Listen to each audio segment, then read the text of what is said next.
자, 이번 시간에는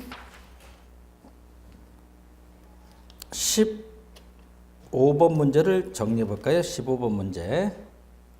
최근 정부 회계제도 개혁 일환으로 도입하고 있는 복식부기의 장점이 아닌 것은, 아하, 이게 나왔구나. 우리 이해심에도 나왔던 문제인데요. 현찰박치기 하면 현금주의죠. 현금주의. 반대가 이제 발생주의 그러죠. 발생주의. 아주 간단해 이건. 현금. 현금이 들어올 때는 뭐가 된다? 수입으로 표시하고, 현금이 나갈 때는 지출로 표시하는 거야. 현금이 들어오는 시점은 수입으로 인식하고, 현금이 나가는 시점은 지출로 인식한다. 그게 바로 뭐지? 현금주의. 객관적이죠? 근데 발생주의는 뭐냐면 채권이나 채무야. 발생주의는 채권이나 채무가 회수하는 시점이 아니라 발생한 시점을 인식한다. 그게 바로 뭐지? 발생주의 그런 거예요. 발생주의. 채권이나 채무가 회수하는 시점이 아니라 발생한 시점을 기준으로 인식한다. 무슨 주의다? 발생주의. 이건 상당히 객관적이고, 이건 상대적으로 뭐가 되는 거지? 주관적이야. 현금주의는 대표적인 게 이제 단식부기를 두서, 현금주의는 주로 단식부기인데 한쪽 면에다만 기록해 놓은 거야. 여러분 엄마가 쓰는 가계부, 그게 전형적인 뭐다? 단식부기. 오늘 했던 일들을 까먹지 말라고 장부에 기록해서 비망의 형식으로 기록한다. 그게 바로 뭐다? 단식부기. 이거야 뭐 간단히 우리가 한쪽 면에다 적은 거야. 예를 들면 5월 5일 수입이 2천만 원, 지출 400만 원, 이렇게 적은 거야. 수입과 지출 이렇게 적어 놓은 거야. 그게 바로 뭐가 되지? 단식부기라는 거야. 단식부기. 그러니까 발생주의는 똑같은 내용을 양쪽에 적는다 해서, 왼쪽은 차변, 빌릴 차에서 차변, 오른쪽은 빌릴 때에서 대변. 차변과 대변은, 차변이 바로 자산. 그 다음에 대변이 바로 부채하고 뭐가 되는 거지? 자본이 이렇게 돼. 자산하고 부채 자본이, 예를 들면 자산이 100조라면 이 두 개 합전도 어떻게 돼? 100조가 돼야 돼. 정확성이 있다. 자기 검증 기능이 있다. 오류를 방지할 수 있다. 그게 바로 뭐지? 복식부기. 과거에는 대차제표, 요즘은 재정 상태표 이렇게 말하죠. 자산, 부채, 자본. 그 자본이 뭐냐? 그래서 자본을 갖다 우리는 이제 순자산 이렇게도 말해. 순자산 그래. 순자산이라는 것은 자산 마이너스 뭐다? 부채야. 자산에서 부채를 빼주면 뭐가 된다? 순자산. 순자산이 바로 뭘 말하는 거지? 자본이 되는 거지. 이렇게 한번 정리해봤죠. 그래서 이렇게 한번 편해, 여러분.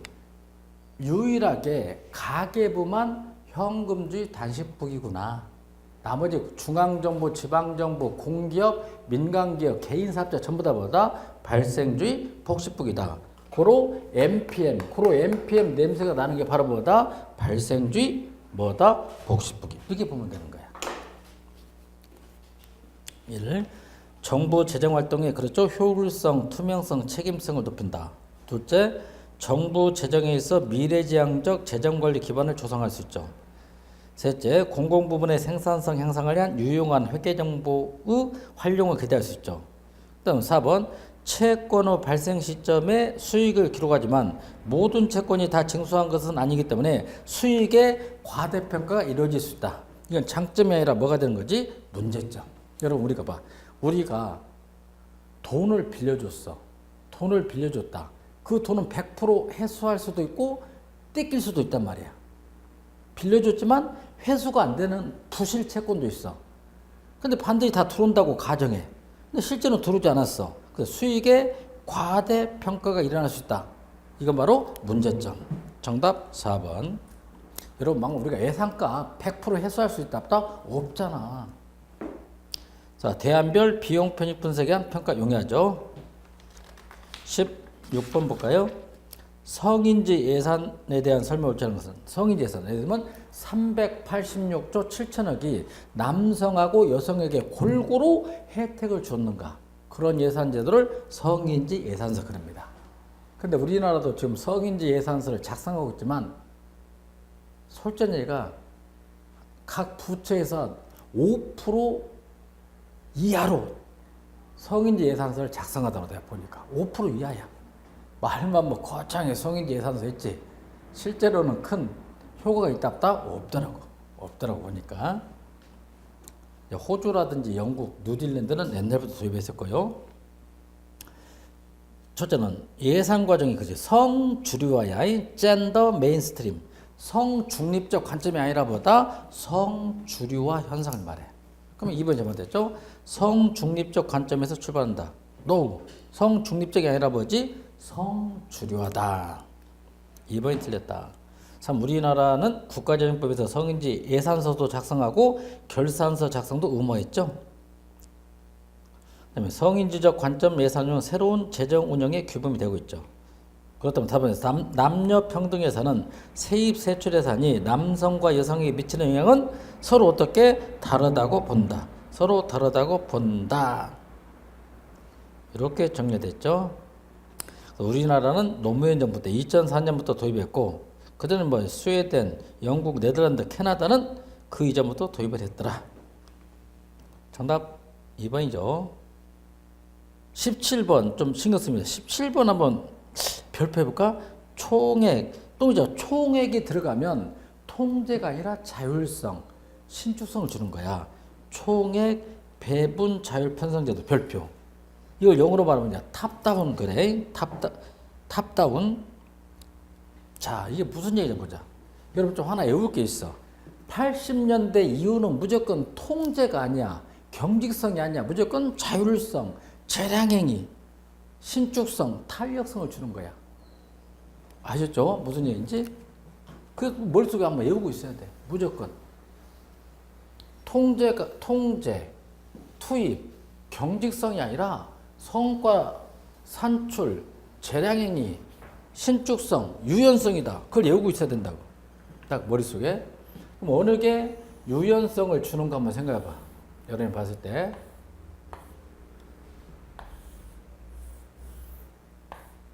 자, 2017년 예산을 편성할 때 A 편성 방식이 있고 B 편성 방식이 있다고 생각해 보세요. 자, 그러면 우리 17부라는 중앙 행정기관장에서 중앙관서장이 때문에 17부 중에서 국방부에 볼게요. 국방부 장관이 있어. 국방부에서 예산만 전문적으로 편성하는 공무원이 있다고 말이야. 그걸 갖다 우리가 예산 담당관 그래. 예산 담당관.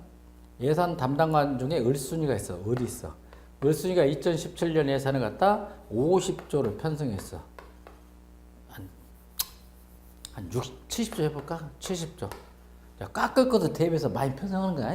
삭감할 걸 대비해서 70조를 편성해서 딱 올리는 거야.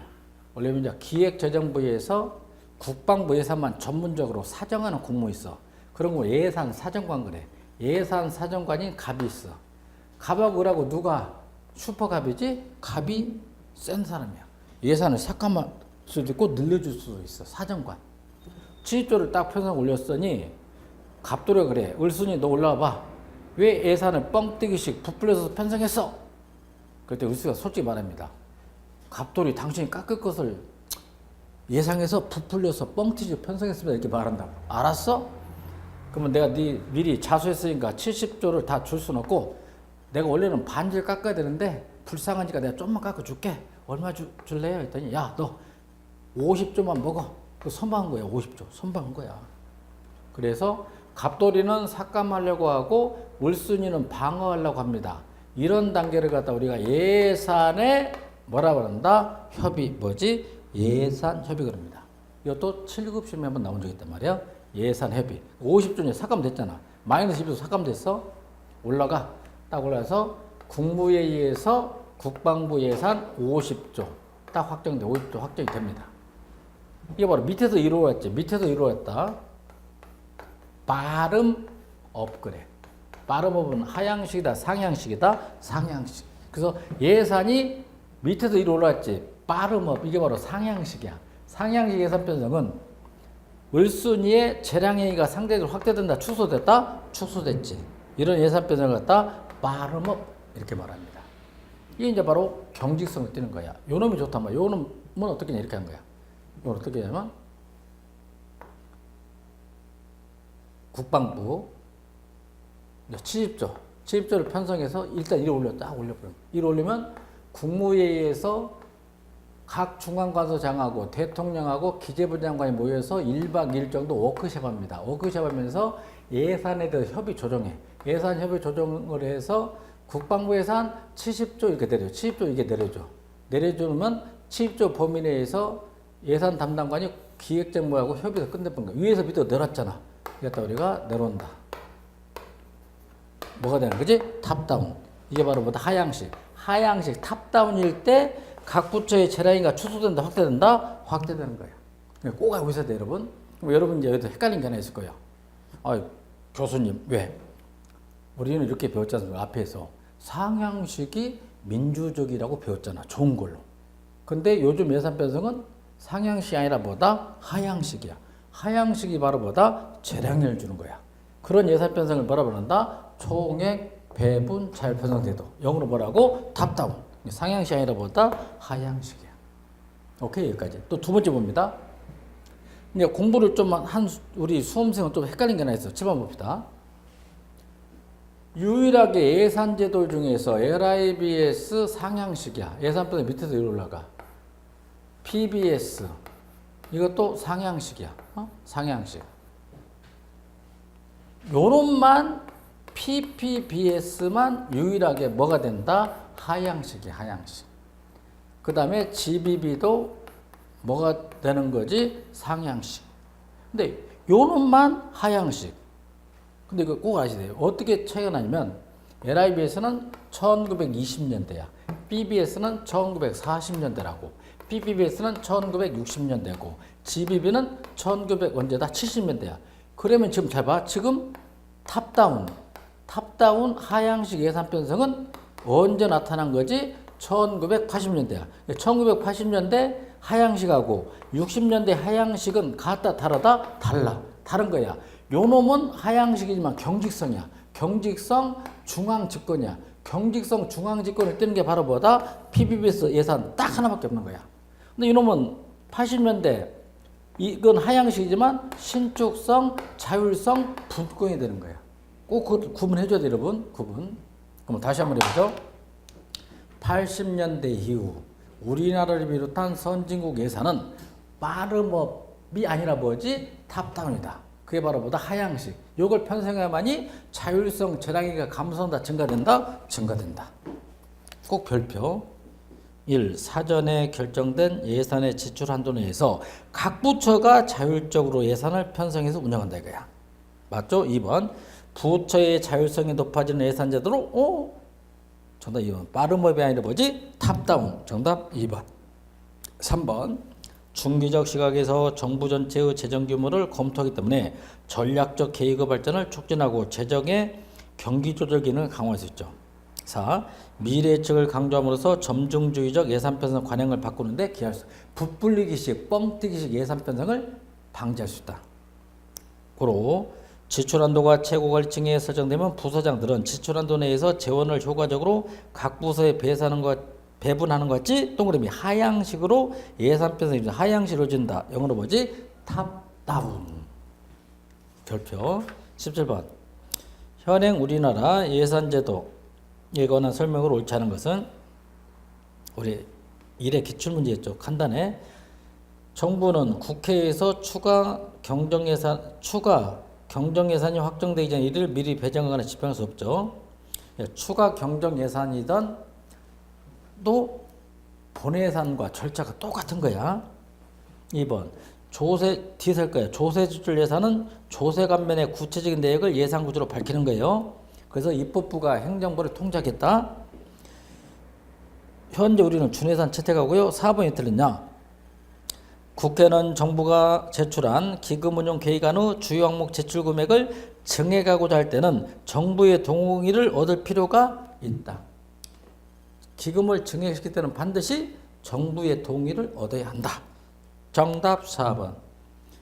예산 총계주의 원칙 예외로 아까 전대차관. 전대차관은 총계주의 원칙의 뭐다? 예외다. 19번 추가 경정 예산.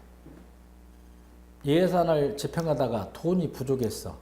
5조를 편성했다. 추가. 경정은 인건비로 예를 들면 교통비로 쓸 돈을 뭐 경제개발 돌리는 거야. 뭐다? 경정. 합쳐서 추가 경정 예산 그래.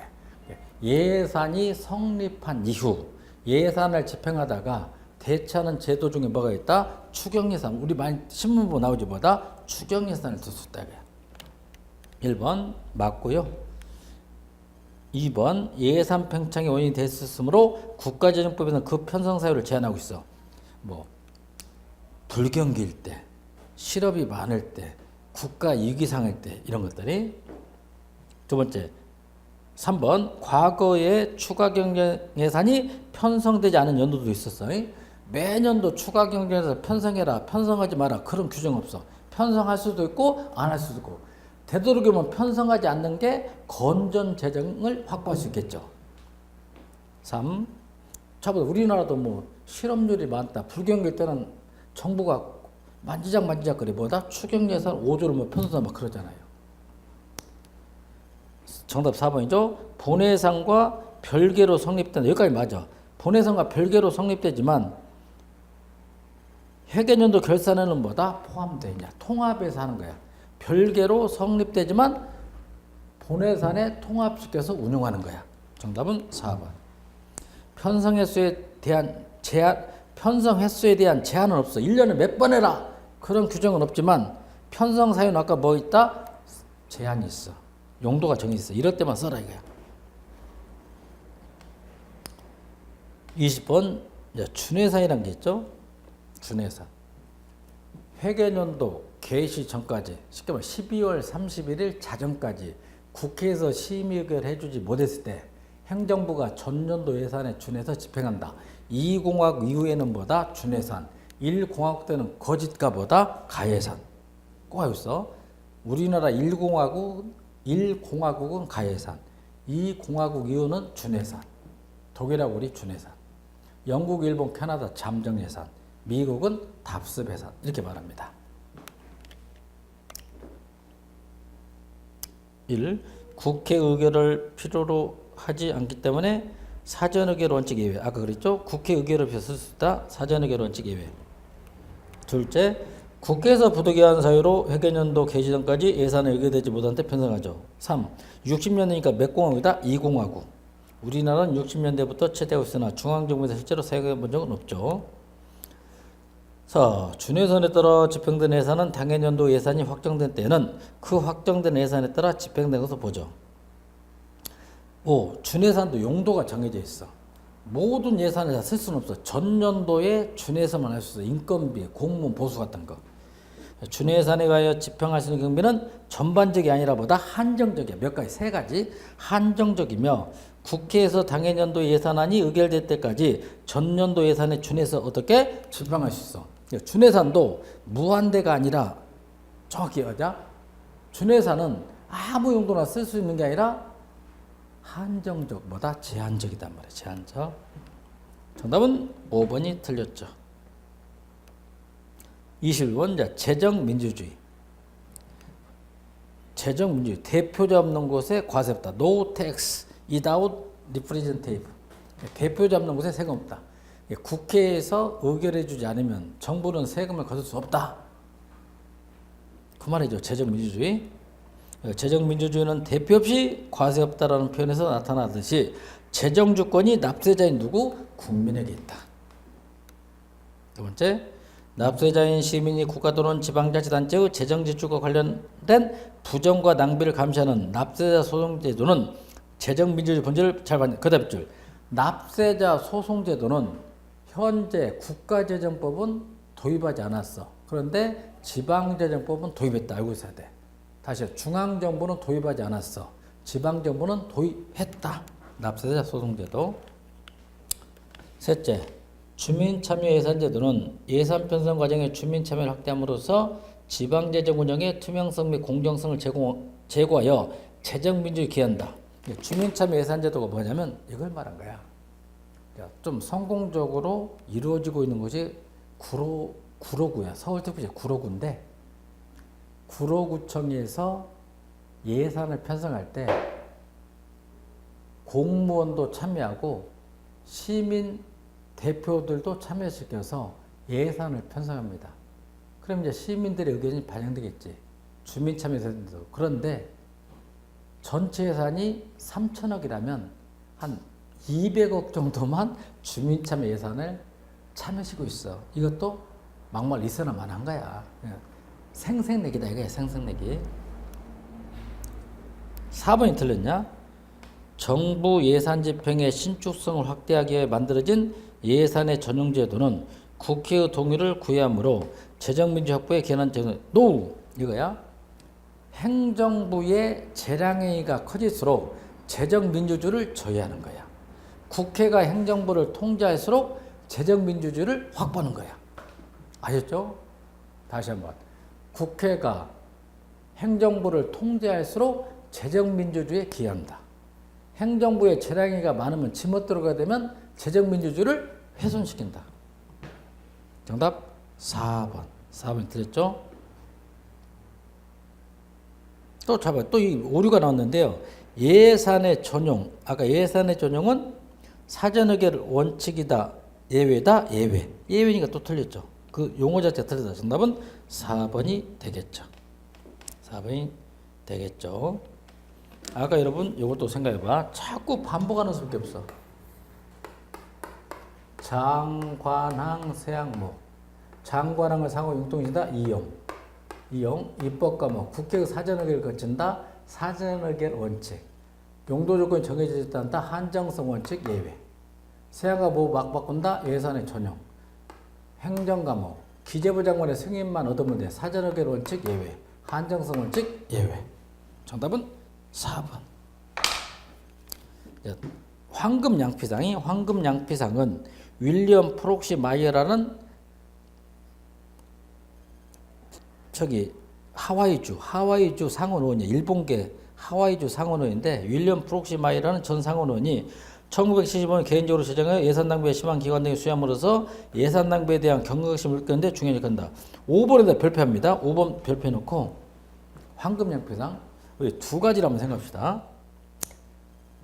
제가 작년에는 강의 때 이렇게 말씀드렸죠. 우리 행정은 법칙이 세 가지 있다. 1순위가 파킨슨 법칙, 2순위가 피테이 법칙, 3순위가 그레샴 법칙. 어김없이 파킨슨 법칙이 시험에 나왔다 이거예요.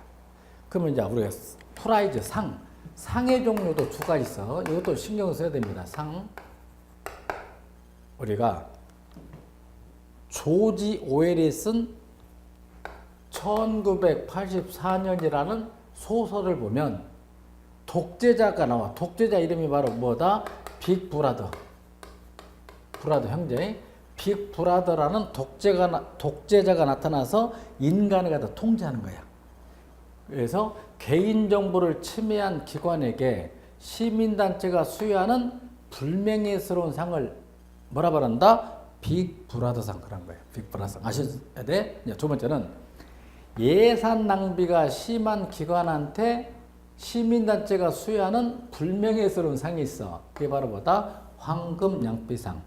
그다음 뭐다? 밑빠진 독상. 황금 양피상. 또 하나 뭐다? 밑빠진 독상. 그게 전형적인 예산 낭비가 심한 기관에게 시민단체 수여하는 불명예상. 그 하나만 외우고 있으라고. 딱 하나만. 예산 낭비가 심한 기관한테 주는 상을 뭐라고? 황금 양피상. 개인정보를 침해한 기관한테 주는 불명예스러운 상은 뭐다? 빅 브라더상. 많아. 밑빠진 독상, 적자시계상, 적자시계상 이런 걸 들 수 있죠. 좀 신경 씁니다. 22번. 예산의 종류.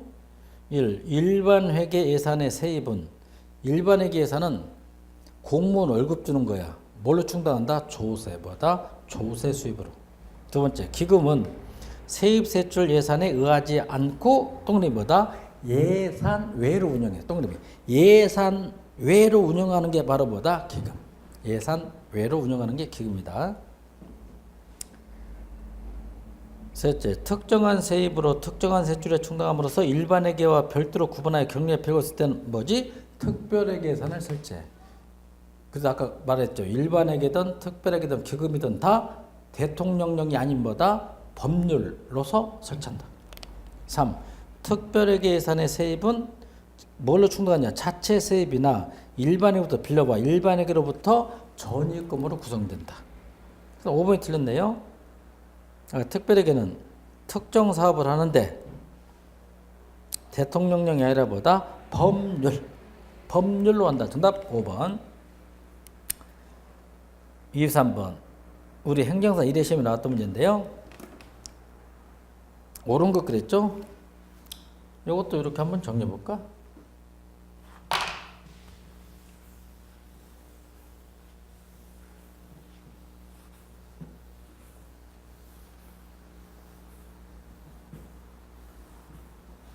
자,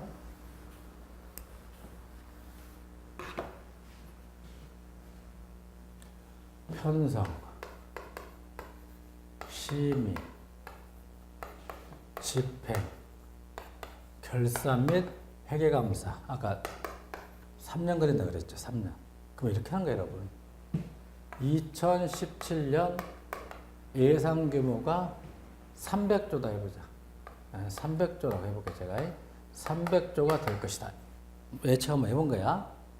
이 300조 예산 편성은 행정부가 하는 거예요. 행정부가 120일 전까지 편성하고요. 예산 심의는 30일 전까지 해야 되고, 집행은 1월 1일부터 12월 30일까지 해야 되겠지? 이렇게. 결산 회계감사는 그 다음 연도 2018년 5월 31일까지 감사원이 어디로 옮겨야 된다? 국회에 넘겨야 되는 거야. 이렇게 한번 봅시다. 자 보세요. 2017년 봐. 2017년 예산을 갖다 2017년 예산을 행정부가 301조로 편성해서 국회에 줬어. 국회에 넘겨줬더니 국회에서 최초로 확정했더니 300조가 돼서 300조로 확정했다. 이런 예산을 읽어보자. 뭐다? 본예산. 그래. 뭐다? 본예산. 자, 두 번째. 행정부가 301조를 편성해서 국회에 줬어. 국회에 줬더니 국회에서 301조에 대해서 심의 의결해. 심의 의결하고 있다. 그런 예산을 읽어봐. 그런 예산을 뭐라 부른다? 수정보다 수정예산.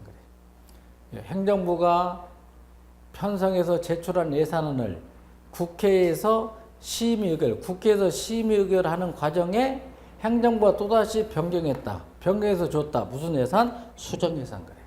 그 다음에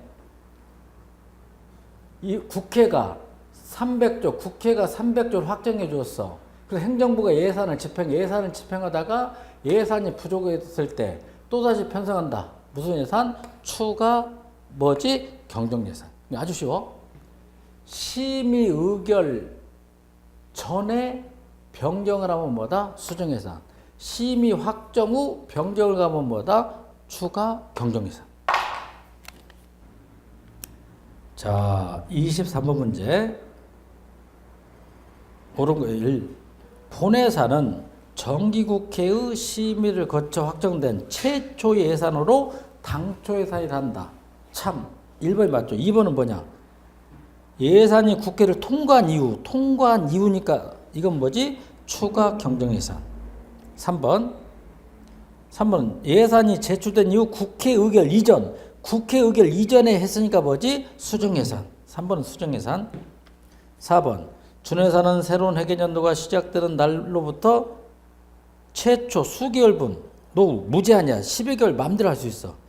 준예산은 새로운 회계연도가 시작된 날부터 무제한의 일정한 금액 예산을 정부가 집행할 수 있게 허가하는 제도야. 3번 무제한이야. 수개월분이 아니라 무제한으로 집행할 수 있다. 5번 잠정예산은 회계연도 개시 전에 예산이 의결되지 못하는 경우를 대비해 의회가 미리 1개월, 노후 1개월이 아니라 이것도 무제한 할 수 있어. 무제한 할 수 있다. 그럼 결론 내립니다. 예산이 의결되지 못했을 때 우리나라 1공화국은 가예산, 2공화국 이후부터 준예산, 독일도 준예산, 영국, 일본, 캐나다는 잠정예산, 미국은 답습예산 그래. 근데 유일하게 사전 의결 원칙 예외는 딱 하나 뭐 있다? 준예산. 준예산. 그다음에 준예산하고 잠정예산은 몇 개월분만 쓰라는 규정이었고 무제한이야. 무제한. 그래서 정답은 1. 우리 행정사 1의 신문제. 24번 발생주의 회계제도를 묻고 있다. 1. 정부의 자산 변동과 증감 발생 사실에 따른 회계 정리 가능하죠. 2. 정부 서비스의 가격이나 비용을 보다 정확하게 산정해 성과표에 경우 3번이 틀려봐. 정부의 단기 투자 사업에서 현금의 나가고 들어오고 현금의 출납에 근거한 회계. 현금의 출납에 근거한 회계는 바로 뭐지? 현금주의. 정답 3번. 4. 장기적 비용 및 수익을 산정할 수 있어 재산 상태에 대한 종합적 회계 정보를 제공해주는 제도. 5. 잘 봐. 회수가 불가능한 부실 채권이나 지불이 불필요한 채무 등의 기록에 있어 정보에 왜곡이 있을 수 있다. 과대 평가가 이루어질 수 있다. 그런 문제가 있죠. 정답 3번. 25번. 발생주의 1. 원가를 파악하는 데 도움이 돼. 가격을 책정하려면 반드시 원가 계산해야 돼. 원가 계산. 이게 바로 발생주의죠. 두 번째.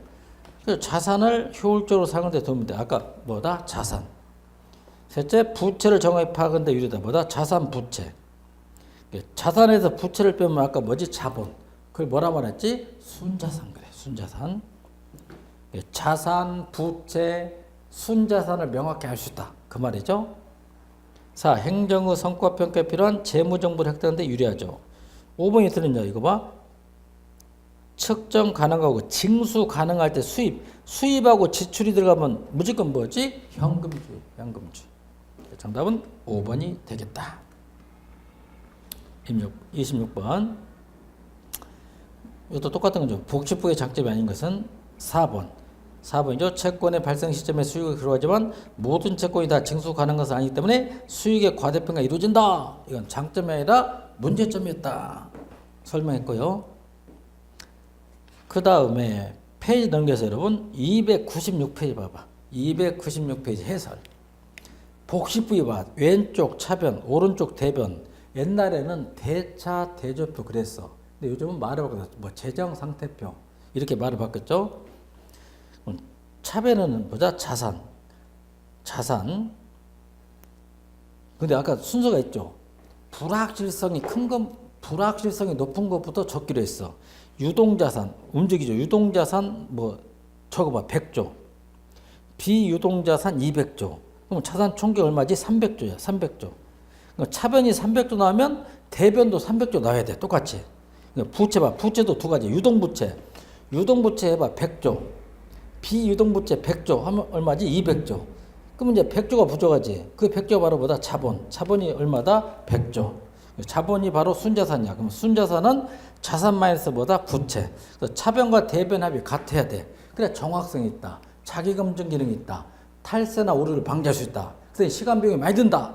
그게 바로 복식부위를 말한 거야. 그거 좀 정리하고요. 좀 더 그걸 이제 깊게 들어가면 차변과 대변을 또 보자. 차변은 자산이 증가. 자산이 현금이야. 자산이 증가하면 대변은 자산의 감소. 이제 반대로 부채, 감소, 증가. 자본 똑같이 감소, 증가. 그리고 비용의 증가, 감소. 비용이 증가했다. 반대로 수익의 감소, 수익의 증가. 깊게 들으면 거기까지. 그다음에 밑에 보자. 또 현금주의고 발생주의에서 하나만 찾아봐. 무상거래만 봐봐. 무상거래. 현금주의는 무상거래가 표시가 안 돼. 인식이 안 됩니다. 근데 발생주의는 뭘로 표시된다? 이중거래로 인식해. 다시 한번. 무상거래는 현금주의에서는 인식이 안 되지만 발생주의에서는 뭘로 표시된다? 이중거래로 인식한다. 그 정도 하면 맞힐 수 있겠죠. 27번. 예산의 종류에 관한 설명 옳지 않은 것은. 이도 이제 5번이 정답이죠. 특별회계 예산은 국가에서 특정 사업을 운영할 때 대통령령이 아니라 뭐다? 법률로서 설치한다. 뭐? 법률로서 설치한다. 5번이죠? 8번. 예산에 대한 다음 설명 가운데 옳지 않은 것은? 잘 봐야 돼. 여기서 포인트는 뭐냐면 헌법은 1987년도에 개정돼서 1988년도에 시행돼 있어. 근데 지금까지 한 번도 바뀌지 않았단 말이야. 그런데 국가재정법은 매년 변경돼. 뭐다? 매년 변경돼. 그럼 결론 냅니다. 헌법에는 아직도 예산 편성 기간은 며칠 전으로 되어 있다? 90일 전으로 되어 있어. 바꿔야지 이제. 90일 전으로 되어 있어. 그런데 국가재정법은 며칠로 되어 있다고 할지 120일 전. 꼭 구분해야 돼. 헌법하고 국가재정법은 틀리다. 1번 정답이죠. 우리 헌법은 행정부의 예산 편성은 회계연도 개시 아직도 며칠 전이다? 90일 전으로 돼 있어. 90일 전. 근데 국가재정법은 며칠로 돼 있다고? 120일 전. 정답 1번. 1번.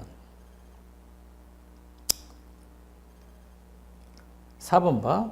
추가 경정 예산의 편성 절차는 본예산의 편성 절차와 원칙적으로 동일해. 똑같아. 동일하다. 5. 정부가 수정 예산안을 편성하여 국회에 제출하고자 할 때도 국무회의 심의를 거쳐 대통령이 어떻게 승인을 해야 됩니다. 다 똑같은 거야. 똑같다. 29번. 우리나라 예산제도에 대한 설명 올바른 것은 1. 봐봐. 1. 국가재정법은 행정부는 회계연도 개시 90일이 아니라 며칠이지? 120일 전. 틀렸죠. 120일 전까지. 국회 제출. 이 국회 제출하는 예산안 아까 일반에게 특별에게 일부보다 기금 틀렸고요. 3번 올바른 거.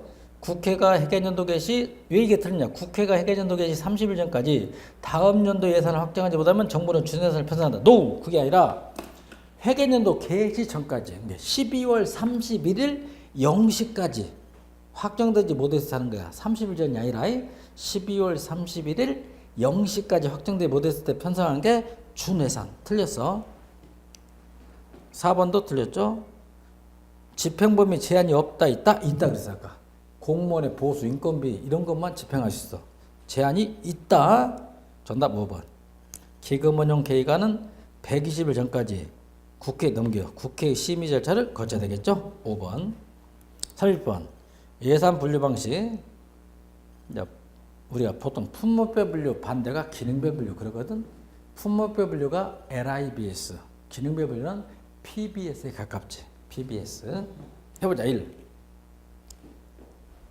기능별 분류는 밑줄 시민을 위한 분류 그래. 시민을 위한 분류하면 기능별 분류야. 꼭 아셔야 돼. 시민을 위한 분류라며 행정수반의 사업계획 수립에 도움이 된다. 단위원가 고박 연무량 예산액이야. 행정수반 사업계획 수립이 용이하다? 기능별 분류. 틀렸고. 2번. 조직별 분류는 부처 예산의 전모를 파악할 수 있어 지출의 목적이나 예산의 성과 파악이 용이하다. 근데 여기서 포인트는 예산의 성과 파악은 용이하다, 곤란하다? 곤란해. 곤란해. 조직별 분류. 이것도 통제 중심 예산이야. 곤란하다. 틀렸고요. 3. 정답이 3이에요. 품목별 분류는 품목별 분류는 사업의 지출 성과와 결과에 대한 측정이 쉽다, 어렵다? 어렵다. 정답은 3번. 그래서 376조 7천억이 인건비로 뭐 10조 나간다. 지출만 알 뿐이지 그 지출을 가지고 성과나 사업, 산출을 알 수가 없다. 그게 바로 LIBS의 뭐다? 문제점. 품목별 분류의 문제점이다. 이거야. 정답 3번이죠. 근데 지출만 알 뿐이지 성과나 사업은 알 수가 없는 거야. 4번 경제성지별 분류는 국민소득 자본 형성에 관한 정부활동 효과를 파악하는데 용이하다. 총체적 분류 용이하다. 5번 품목 분류는 예산 집행을 자유재량을 확대하는데 유용하다, 불리하다, 불리하다. 자, 이걸 또 이렇게 한번 더 하는데요. 이렇게 하지. 자, LIBS, 알렌 시크, 메릴랜드 주립대 교수 알렌 시크는 예산의 기능이 세 가지야. LIBS는 국회가 행정부를 뭐 한다고 했지? 통제 기능이야. 통제한다 이거야. 반대 PBS는 입법부가 행정부한테 재량을 줘. 네 멋대로 뭐다? 관리 기능. 그 다음 BBBS는 뭘 강조한다? 뭐다? 기획 기능. 그 다음 알렌시크는 이 세 가지만 연구했어. 근데 행정학자인 저를 비롯한 우리 행정학에서 하나를 더 추가해서 제로 베이스 버젯 영재준 예산은 무슨 기능이 있지? 감축 기능 그래. 감축 기능. 그래서 이 두 가지는 예산 편성이 쌈박질로 한다. 점증 모형. 이 두 가지를 합리적으로 한다. 무슨 모형? 합리 모형. 작년 우리 행정사 3회 시험에 뭐 나왔지? LIBS. 유일하게 예산 편성이 중앙집권 하향식 딱 하나. 뭐밖에 없다? PBBS 하나밖에 없어. 우리 조직론에 보였지? PBBS를 비판하는 게 두 가지 있어. GBB도 있고 하나. 뭐가 있다 했지? MBO. 매니지먼트 마약직 뭐다? 목표 관리가 있다 그래. 목표 관리. 그래서 제가 작년에 강의 때 그랬지. 이 예산제 중에 하나가 반드시 나온다 이거야. 나와주잖아. 그럼 올해는 반드시 이게 나와. 뭐다? 편성, 심의, 집행, 해금, 결산, 해금 여기서 한 문제 나와. 무조건 나오게 돼 있다. 좋아요. 3번 예산을 성립 시기에 따라 분류한 것을 보는 거. 예산 성립 시기 본예산, 수정예산 하나 뭐 있지? 추가 경정예산. 정답은 1번. 정답 2번. 그다음에 세입 세출. 세입이나 세출을 기준으로 하는 게 뭐다? 일반회계하고 뭐가 있지? 특별회계. 일반회계, 특별회계. 그다음 예산이 성립하지 못했을 때 편성한다. 잠정예산, 가예산 뭐 있다? 준예산. 이런 것들이 그렇게 정리하면 되겠다. 32번 성인지 예산 아까 정리됐죠? 정답 2번. 성인지 성중립적 관점이 아니라 성주류 관점. 젠더 메인스트림이다. 정답 2번. 33번 현대적 예산 원칙과 거리가 먼 것은 아까 사전 승인 원칙, 사전 의결의 원칙은 아까 뭐지? 전통적 예산 원칙. 정답 1번. 보고와 수단 구비 원칙, 다원과 신축의 원칙, 계획과 책임 원칙, 시기 융통성 원칙 전부 다 현대적 예산 원칙. 301페이지 해설 봐봐. 예산 원칙의 비교. 전통 예산 원칙, 공개성 원칙, 명료성 원칙, 완전성 원칙, 단일성 원칙, 한정성 원칙, 엄밀성 원칙, 사전 의결 원칙, 통일성 원칙. 뒤에 전부 다 뭐가 들어갔지? 성이 다 들어갔어. 근데 딱 하나 들어간 게 사전 의결 원칙. 이것도 입법 예산 원칙이야. 꼭 좀 정리하고요. 34번 예산 원칙과 그 예의 연결이 옳지 못한 것은 33, 34, 35 묶어놓고 하면 불편합니다. 목적의 사용 금지 원칙, 목적의 사용 금지 원칙 이게 바로 한정성 원칙을 말해. 한정성 원칙 예외 이용하고 전용 맞고요. 그다음에 완전성 원칙 아까 뭐지? 전대차관 맞고. 회계연도 독립 원칙 이것도 한정성 원칙이야. 이것도 뭐지? 앞당기업 배정. 앞당기업 배정을 조상충용 그래. 조상충용이라는 용어를 이제 말을 바꿔봐. 너무 어렵지? 그래서 이렇게 말을 바뀌었어. 앞당기업 배정으로 바뀌었어. 조상충용이라는 용어를 뭘로 바뀌었다? 앞당기업 배정. 이게 표준어가 됐어. 이제 표준어. 그렇게 바꿔놓고요. 그 다음에 명확성 원칙. 수입 대체 경비는 아까 완전성 원칙, 통일성 원칙 예외 그랬어. 명확성 원칙 예외가 뭐냐면 총액 계상 예산제도야. 총액 계상 예산제도.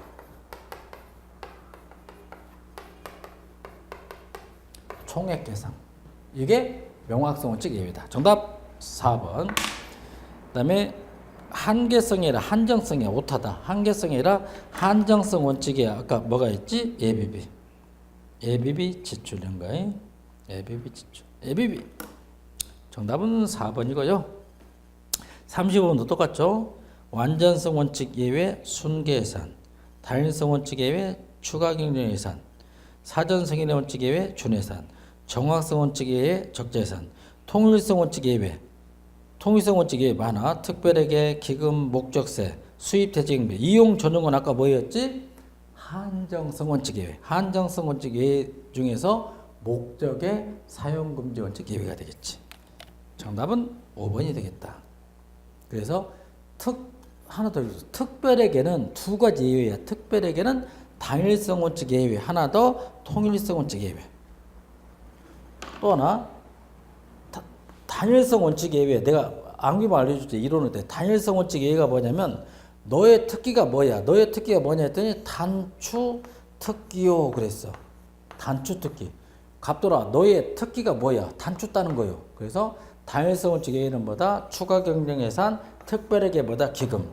그래서 특별에게는 단일성 원칙 예외도 되고 읽어보자. 무슨 원칙? 통일성 원칙 예외다. 신경 써주시기 바랍니다. 네, 36번 니스카넨이 말했지. 관료들은 예산을 극대화한다. 그리고 정부 실패된다. 몇 프로를 확대한다 했지? 200%. 니스카넨은 관료 예산 극대화설. 정답 1번. 관료는 자기 이익을 위하여 예산 확보를 극대화한다. 몇 프로를 확대시킨다 했지? 200%. 몇 배다? 2배. 2배. 37번. 나왔구나. 중앙정부는 2004년부터 총액 배정 자율편성 뭐지? 탑다운 예산제도를 전면으로 도입했다. 이에 관한 내용을 가장 타당한 것은 1번 이 제도는 책임성을 확보하기 위하여 예산 배정과 집행관리를 강화해야 할 필요성이 있는 제도다. 강화해서는 돼? 안 돼? 안 된다 이거야. 안 된다. 2번 자원 배분 결정이 정치적 타협에 치우쳐 정책 파행을 초래할 수 있다. 자, 이거 다시 봅니다. 요건 37번에 문제를 바꾸라고. 중앙정부는 2004년부터 총액 배정 자율 편성 예산제도 전면에서 도입했다. 이에 관한 내용으로 가장 틀린 것은 바꾸나. 틀린 거. 문제를 바꾸나. 다시 한번 37번. 중앙정부는 2004년부터 총액 배정 자율 편성 예산제도를 전면에서 도입했다. 이에 관한 내용으로 가장 틀린 것은 틀린 것으로 바꾸나. 틀린 것은 1. 이 제도는 책임성을 확보하기 위하여 예산의 배정과 집행관리를 강화할 필요성이. 여기서 포인트는 강화가 아니라 예산의 배정과 집행관리를 강화함으로써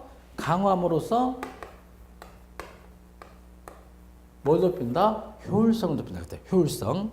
1번 맞고요. 2번 재원 배분 결정이 정치적 타협에 치우쳐 정책 파행을 초래한다. 이게 무슨 얘기냐면 각부 중앙관서장, 기획재정부 장관, 대통령이 1박 2일 워크샵을 하면서 힘있는 부처일수록 예산을 많이 배정받아. 힘없는 부서일수록 예산을 적게 따갈 수밖에 없겠지. 막말로 대통령의 총애를 받는 장관들은 예산을 많이 배정받을 수 있고 총애를 받지 못하는 장관은 적게 받는 거야. 그런 또 문제가 있어. 정치적 타협에 치우쳐 정책 파행을 초래할 수 있죠. 셋째, 지출의 아까 총액을 먼저 결정해. 지출 총액을 먼저 결정하므로 국가의 전략적 정책 계획을 가능하게 합니다. 그리고 4. 분야별, 부처별 재원 배분 계획을 국무회의에서 함께 결정하기 때문에 예산 결정 과정에 투명성이 높아져. 5번이 틀렸냐? 국가 재원의 전략적 배분을 위한 협의 과정에서 갈등의 조정이 쉽다 어렵다? 어려워. 17명 장관들이 서로 자기 부서에 많은 돈을 가져가서 쌈박질해. 갈등, 협의 조정이 쉽다 어렵다? 어렵다. 정답은 5번이 되겠지. 그 다시 한 번입니다. 37번은 문제 자체가 지금 오류가 나왔어. 탑다운 예산제도를 전면적으로 도입했다. 이에 관한 내용으로 가장 틀린 것은 해야 돼. 틀린 거다 보면 몇 번이 된다? 5번이 된다. 이번 시간은 여기까지죠.